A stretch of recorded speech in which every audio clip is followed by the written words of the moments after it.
네, 먼저 여기 계신 모든 분들께 질문 하나 드리겠습니다. 오늘 이 청문회의 의미가 과연 무엇입니까?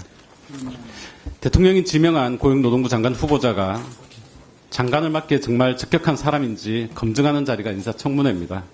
이분이 장관으로서의 도덕성, 전문성, 리더십, 그리고 각계각층의 노동 현안을 아울 수 있는 업무 적합성을 갖췄는지, 또 국무위원에게 요구되는 역사관, 국가관은 갖췄는지, 이런 부분들을 확인하는 자리입니다. 그런데 이미 국민들의 판단은 끝났습니다. 김문수 후보자 임명 후 국민들의 반응이 어땠습니까?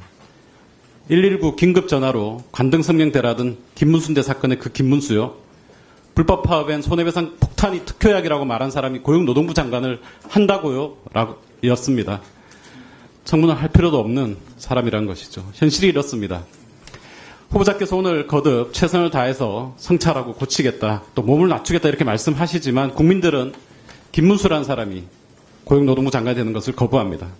국민들에게는 김문수는 그저 막말하던 사람, 극우 유튜버, 태극기 부대, 뉴라이트, 반노동, 그리고 성인지 감수성 제로의 성차별주의자입니다. 이런 사람에게 어떻게 대한민국의 노동 문제, 저출생 문제, 일터에서의 성평등 문제 총괄을 맡길 수 있겠습니까? 윤석열 대통령의 인사 참사가 이번 청문회에도 이어지는 것이 아닌가 하는 우려가 큽니다. 대통령은 취임 2년 3개월 만에 인사청문회 대상 공직자 61명 중 42.6%인 무려 26명을 국회 인사청문 보고서 채택 없이 임명했습니다. 국회가 동의를 하든 말든 이번에도 김문수 후보자 임명하려는 거 아니겠습니까? 보통의 임명권자라면 애초부터 추천하지 않았을 겁니다. 그리고 보통의 후보자라면 거절하거나 이미 사퇴했을 겁니다. 대통령 주변에 인재가 이렇게 없다. 더 나아가 대통령실의 인사검증 시스템에 문제가 있다는 증거가 바로 여기 앉아 계신 김문수 후보자입니다. PPT를 한번 보시겠습니다. 다른 나라는 어떻겠습니까? 자, 미국은 철저하게 검증하는 시스템입니다. 백악관 인사국, FBI, 국세청, 공직자윤리국 등 5개 부처가 통상 3개월 이상 200여 개 항목에 대해 후보자의 배경과 과거 문제를 샅샅이 검증하고 찾아냅니다. 보시는 것처럼 알코올 남용, 마약 사용, 의료 등의 기록도 있습니다. 제가 그냥 의료 기록 자료 달라고 말씀드린 게 아닙니다. 또 의회가 백악관이 가진 인사검증 자료를 요구하면 반드시 제출해야 됩니다. 부실 검증을 제도적으로 막는 거죠. 이런 검증을 통해 자격이 안 된 사람 탈락하고 많은 문제가 제기되는 후보는 양심적으로 사퇴하고 그 자리에 가장 적합한 사람이 임명되는 시스템입니다.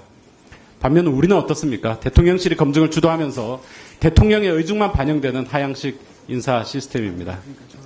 언론이 검증이 잘못됐다고 문제를 제기해도 대통령실은 다 고려해서 판단했다는 앵무새 같은 답변만 내놓습니다.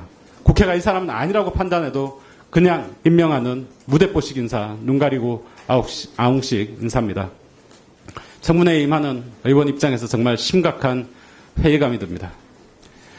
윤석열 대통령의 김문수 후보자 지명에 대해 저는 일부 여당 의원님들조차 반대한다라는 얘기를 들은 바 있습니다. 또 윤석열 대통령은 왜 국민의힘 사람이 아닌 자유통일당 전 당대표 김문수 후보자를 장관 후보로 지명했는지도 매우 미스터리한 일이 아닐 수 없습니다.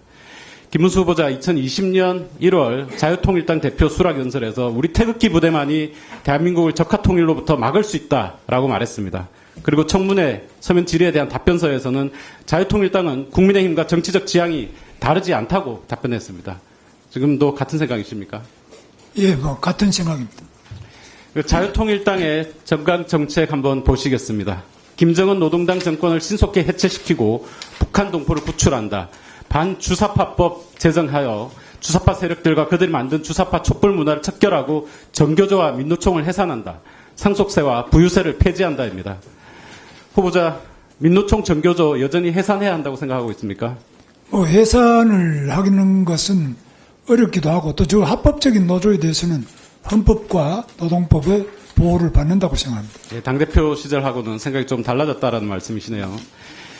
자, 국민의힘 당원분들께서 과연 후보자가 얘기하신 것처럼 자유통일당과 국민의힘과 정치적 지향이 같다라는 생각에 동의하실지 정말 의문입니다.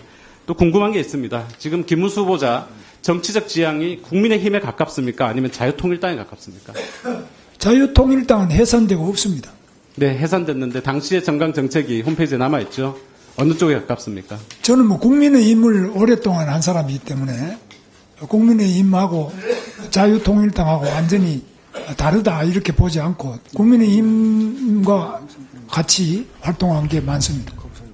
자, 아까도 나왔었었는데요. 죄 없는 박근혜 대통령 잡아놓은 뻘건 윤석열 검찰총장이라고 했던 윤석열 대통령이 후보자 지금 지명한 거죠.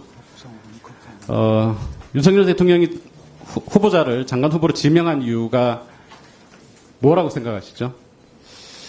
그건 뭐, 대통령실에서 발표한 공식적으로 발표된 것 외에는 저는 뭐 다른 것은 잘 모르고 있습니다. 네, 민주노총에 대해서는 경찰 두들겨 패는 폭동분자라고도 얘기를 했었고 이번 서면 답변소에서는 경사노위 위원장으로서 사회적 대화에 참여시키기 위해 노력했다 이렇게 답변했는데 어느 쪽이 본인의 진짜 생각이세요?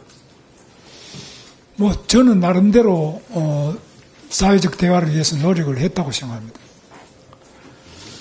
이번 청문회 한마디로 국민들이 원하지 않는 자격 없는 후보를 임명한 대통령 그리고 자신을 돌아보지 못하는 생각 없는 후보자의 막장 콜라보라고 생각을 합니다. 요구한 자료 제출하지 않고 청문회 하루만 버티자는 식의 비협조적인 태도를 보이면서 왜 장관을 하려는 것인지 이해를 할 수 없습니다.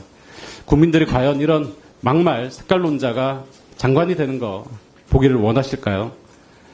폭염 속에 20대 청년 노동자가 에어컨 설치하다가 사망했습니다. 쿠팡에서 계속해서 노동자들이 사망하고 있습니다. 대유 위니아의 임금 체불액이 1,000억이 넘습니다.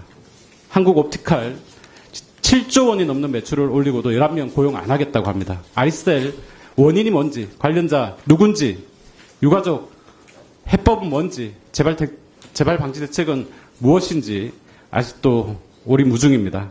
그런데 우리는 김문수 후보 청문회를 하고 있습니다. 지난 2년 넘게 윤석열 정부의 최저임금 그리고 네, 1분 내에 마무리해 주십시오. 지난 2년 넘게 윤석열 정부가 책정한 최저임금 그리고 공무원 임금 인상률로 인해서 실질임금이 물가 상승률도 따라가지 못해서 실질임금이 하락했다는 사실도 모르는 후보자를 저희가 지금 청문회하고 있습니다. 극우 태극기 부대 뉴라이트 심지어 반노동의 대명사인 후보자를 노동부 장관 후보로 인사청문회 하는 것은 정말 시간 낭비고 국력 낭비입니다. 조금 전 후보자의 40년 전, 30년 전, 20년 전의 삶에 대해서 다른 의원께서 말씀을 하셨습니다. 좋게 기억하시는 분들이 계십니다. 전태일의 친구들이 있습니다. 노동의 동지들이 있죠. 지지했던 정치적 동지들이 계실 겁니다. 그런데 그분들께 좋은 기억만 남기고 이제 물러나시는 게 옳지 않겠습니까? 답해 보시죠. 뭐 물러갈 생각이 전혀 없습니다. 이상입니다. 네,